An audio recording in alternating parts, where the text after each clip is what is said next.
السلام علیکم ورحمۃ اللہ وبرکاتہ۔ الحمد للہ وکفی وسلام علی عبادہ الذین اصطفی، اما بعد۔ قال اللہ تبارک وتعالی فی القرآن المجید: اعوذ باللہ من الشیطان الرجیم، بسم اللہ الرحمن الرحیم۔ ان الذین یحبون ان تشیع الفاحشۃ فی الذین آمنوا لهم عذاب علیم فی الدنیا والآخرہ۔ وقال النبی صلی اللہ علیہ وسلم: کل امتی معافا الا المجاہرین، وان من المجاہرہ ان يعمل الرجل باللیل عملا ثم يصبح وقد سترہ اللہ علیہ فیقول یا فلان عملت البارحة کذا وکذا۔ محترم سامعین کرام، اسٹیج پر تشریف فرما علماء کرام اور سامعین کرام، بزرگوں، دوستوں، نوجوان ساتھیوں، عزیز بچوں، سورہ نور کی ایک آیت کریمہ اور اسی طرح سے ایک حدیث شریفہ میں نے آپ کے گوش گزار کیا۔ موضوع آپ کے سامنے آ چکا ہے، شرم و حیا کا اسلام میں کیا مقام ہے۔ اس پر میں مختصر انداز میں آپ کے سامنے چند باتیں رکھنے کی کوشش کروں گا۔ شرم و حیا یہ انسان کا امتیازی جوہر ہے اور انسان کی فطرت میں شرم و حیا شامل ہے۔ اسی لیے آپ دیکھتے ہیں اللہ رب العالمین نے آدم و حوا علیہم الصلاۃ والتسلیم کو جنت میں جب شجرہ ممنوعہ کے کھانے سے آپ کا جنتی لباس اتار دیا تو مارے شرم کے درختوں کے پتوں سے آپ اپنے جسم کو چھپانے لگے۔ قرآن بیان فرماتا ہے وَطَفِقَا يَخْصِفَانِ عَلَيْهِمَا مِنْ وَرَقِ الْجَنَّةِ۔ آدم و حوا نے درختوں کے پتوں سے اپنے جسم کو چھپانے کا عمل اس وقت کیا۔ یہ شرم کی ابتدا تھی انسانی فطرت کی، جو اللہ تعالیٰ نے انسان کی فطرت میں ودیعت کیا ہے۔ آپ دیکھتے ہیں حضرت موسیٰ علیہ السلام جب مصر سے نکل کر مدین میں آئے، گاؤں کے باہر آپ بیٹھے ہوئے تھے کہ کچھ دو لڑکیوں کو دیکھا کہ ایک کنویں سے کچھ دور کھڑی ہیں، اس انتظار میں کہ لوگ پانی بھر کر کنویں سے نکل جائیں تو وہ اپنے جانوروں کو سیراب بھی کریں گی اور وہ پانی بھر لیں گی۔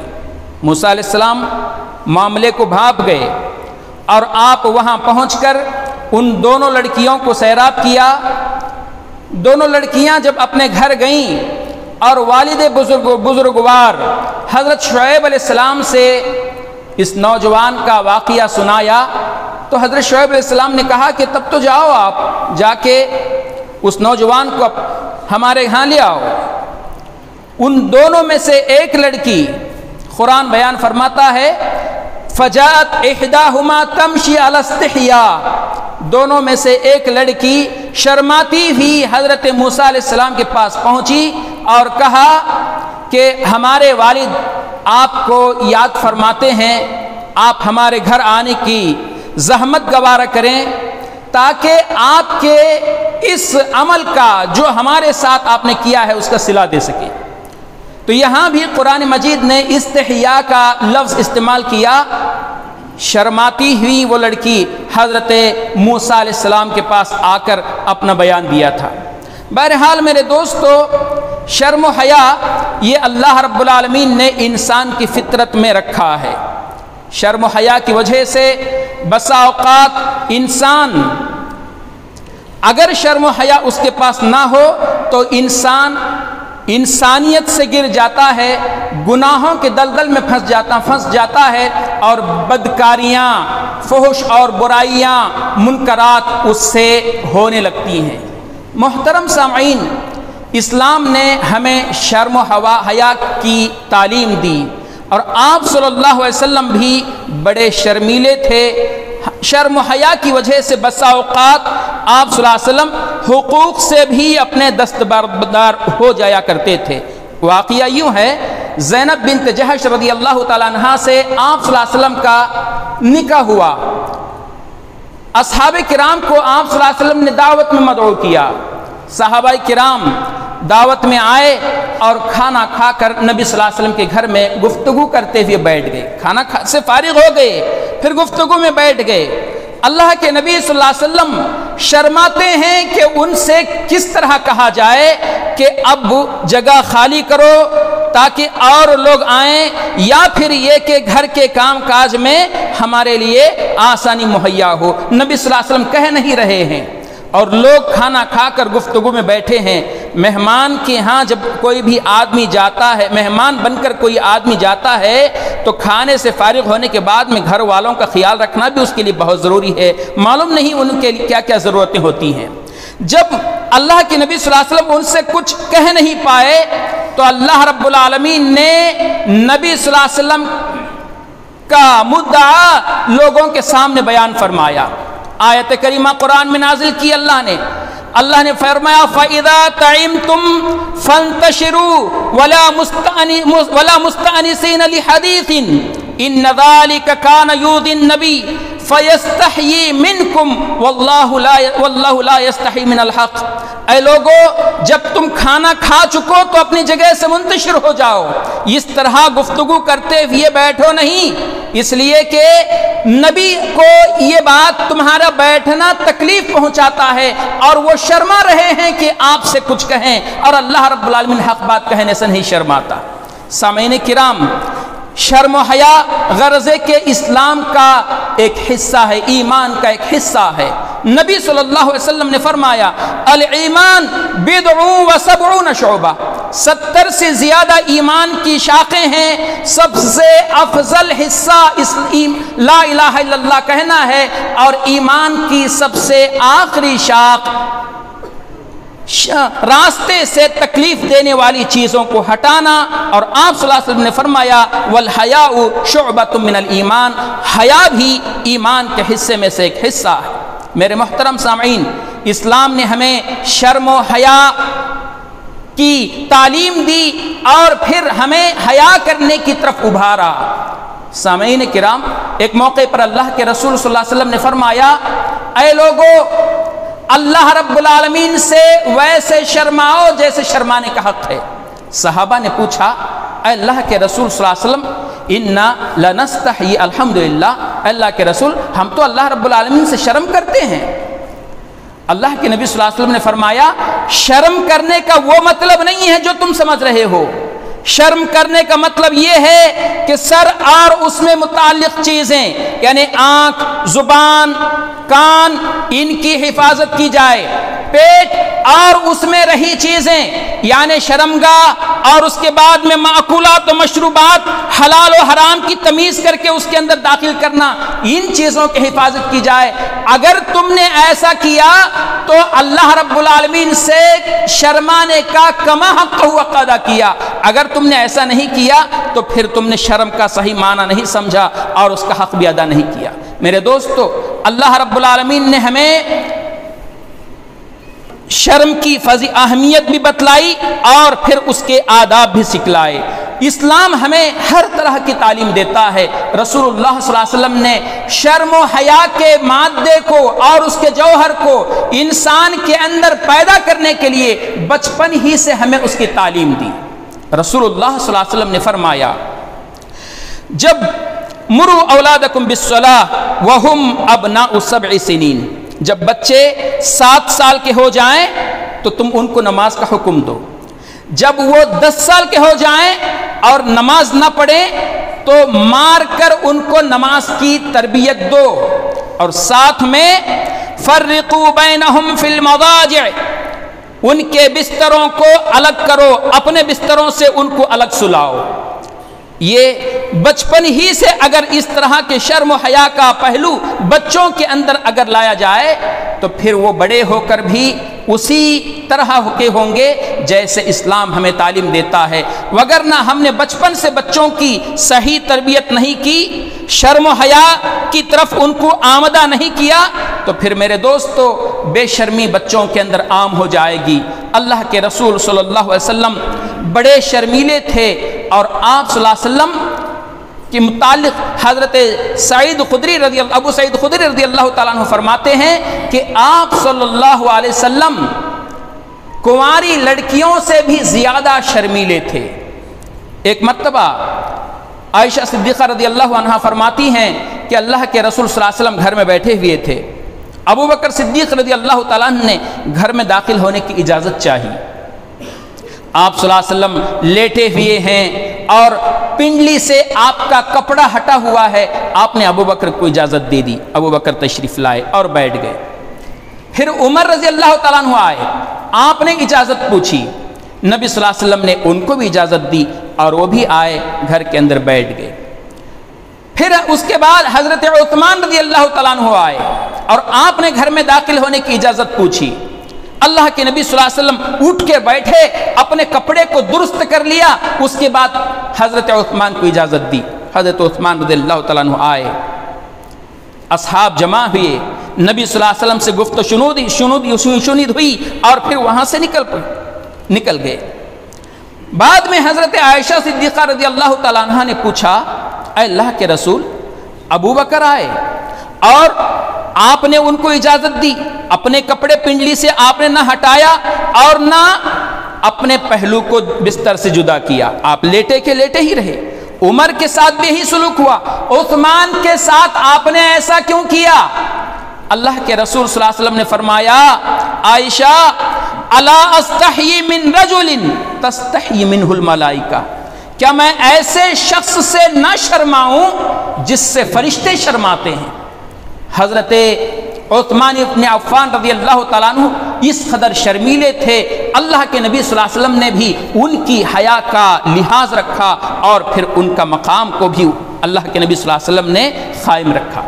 میرے محترم سامعین، موجودہ دور میں بے حیائی جو بڑھتی جا رہی ہے وہ مرد و زن کے اختلاط سے، جہاں کہیں دیکھو بازاروں میں، گلی کوچوں میں، محلوں میں اور پارکوں میں، خوشی کی محفل میں، غمی کی محفل میں، ہر جگہ مرد و زن کا اختلاط، یہ بے شرمی کی جگہ ہیں، اور اس طرح سے بے شرمی پھیل رہی ہے، شرم و حیا انسان کے دل و دماغ سے اٹھتا جا رہا ہے۔ آج کل انٹرنیٹ کا زمانہ، رہی صحیح کسر بھی ٹی وی چینلوں نے پوری کر دی، اخبارات، جرائد، رسائل، آپ سرے ورق پر نیم عریاں تصویریں دیکھیں گے جو روزمرہ کا شیوا بن چکی ہیں، اور بے شرمی اس طرح سے کہ نوجوان راتوں میں دیر گئے تک موبائل پر چیٹنگ کرتے ہوئے بیٹھیں گے، فحشکاریاں، آنکھوں کا زنا، زبان کا زنا، ہاتھوں کا زنا، یہ سب پھر بے شرمی اگر پھیلے گی نہیں تو کیا ہوگا؟ ایسے پرفتن دور میں اگر کسی نے اپنے ایمان کی حفاظت کرتے ہوئے ان تمام چیزوں سے پرہیز کیا تو مجھے کہنے دیجئے کہ، اور اگر میں کہوں تو شاید یہ حق ہوگا کہ وہ اس وقت کا ولی ہوگا۔ افسوس کی بات یہ ہے کہ بے شرمی نے ہر شخص کو اس برائی میں ملوث کر دیا ہے، کیا مرد، کیا عورتیں، کیا بڑے، کیا نوجوان، کیا بچے، کیا بوڑھے، ہر ایک اس بیماری میں مبتلا ہیں۔ اگر ہم نے اس سے آزاد نہیں کیا اپنے آپ کو تو میرے محترم ہمارا ایمان ویسے چلا جائے گا جیسے تیر کمان سے نکل جاتی ہے۔ محترم سامعین، اللہ کے رسول صلی اللہ علیہ وسلم نے بے حیائی کو گناہ کبیرہ گردانا اور ناقابل معافی جرم قرار دیا۔ آپ جانتے ہیں رسول اللہ صلی اللہ علیہ وسلم نے فرمایا، کل امتی معافی الا المجاہرین، میری امت کا ہر آدمی معافی کا حقدار ہے سوائے ان لوگوں کے جو علانیہ بدکاریاں کرتے ہیں۔ اور آپ صلی اللہ علیہ وسلم نے علانیہ بدکاری کے اندر اس عمل کو شامل فرمایا۔ آپ نے فرمایا وَإِنَّ مِنَ الْمُجَاهَرَةِ، علانیہ بیما بدکاری میں سے یہ بھی ہے کہ ان یعمل الرجل باللیل عملا، رات کے اندھیرے میں جہاں اس کو کوئی دیکھنے والا نہ ہو، جہاں اس کو کسی نے جانا نہیں ہو، ایسا کوئی آدمی بدکاری کرے اور پھر صبح کرے جس کی برائی پر اللہ رب العالمین نے پردہ ڈال دیا ہو، اس پردہ ڈالی گئی بھی برائی کو لوگوں کے سامنے آ کر بیان کرتا ہوا پھرے، عملت البارحۃ کذا و کذا، ارے کل رات کو میں نے فلاں فلاں کام کیا ہے۔ اب بے شرمی کی انتہا ہوئی، رات میں اس نے برائی کیا، بجائے اس کے کہ اللہ رب العالمین سے معافی مانگتا، توبہ کرتا، اللہ رب العالمین کے حضور جا کر اپنے آپ کو پاک و صاف کرنے کی کوشش کرتا، بڑے ہی شان کے ساتھ اس برائی کو لوگوں کے سامنے بیان کرتا ہوا پھرتا ہے۔ اب اللہ کے نبی صلی اللہ علیہ وسلم نے فرمایا یہ اس لیے بھی گنہگار، اس لیے بھی یہ معافی کے قابل نہیں کہ یہ خود تو ڈوبا ہے، اوروں کو بھی برائی کی طرف آمدہ کرتا ہے، خود بھی ڈوبا ہے اور دوسروں کو بھی برائی کی طرف آمدہ کرتا ہے۔ اسی لیے سورہ نور کی خطبہ تقریر کے شروع میں جو میں نے آیت کریمہ پڑھی تھی، اللہ بیان فرماتا ہے ان الذین یحبون ان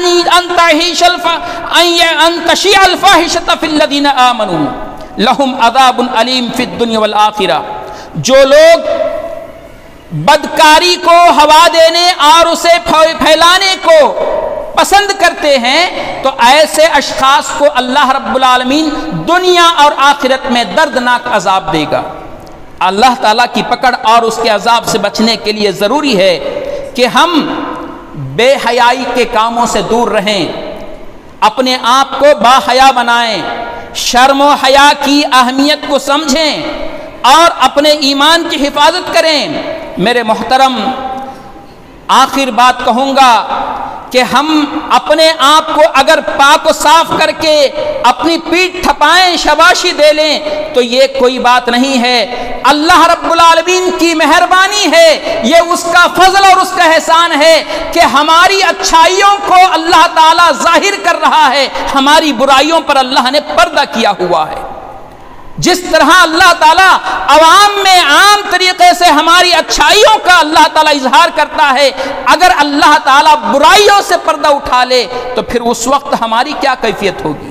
تو میرے محترم سامعین، قیامت کے میدان میں دنیا انسانیت جمع ہوگی، وہاں پر اللہ رب العالمین اگر رسوا کرے تو بڑی رسوائی ہوگی۔ اس وقت کے آنے سے پہلے اپنے آپ کو پاک کر لو، صاف کر لو، بے حیائی سے دور رہو، اپنے آپ کو باحیا بناؤ، اسلام کے شعار اور اس کے سانچے میں ڈھل جاؤ تو یقیناً ہم پاکیزہ زندگی ہمیں میسر آئے گی، دنیا میں بھی اللہ رب العالمین عزت اور سربلندی دے گا، آخرت میں بھی اللہ تعالیٰ کامیابی عطا کرے گا۔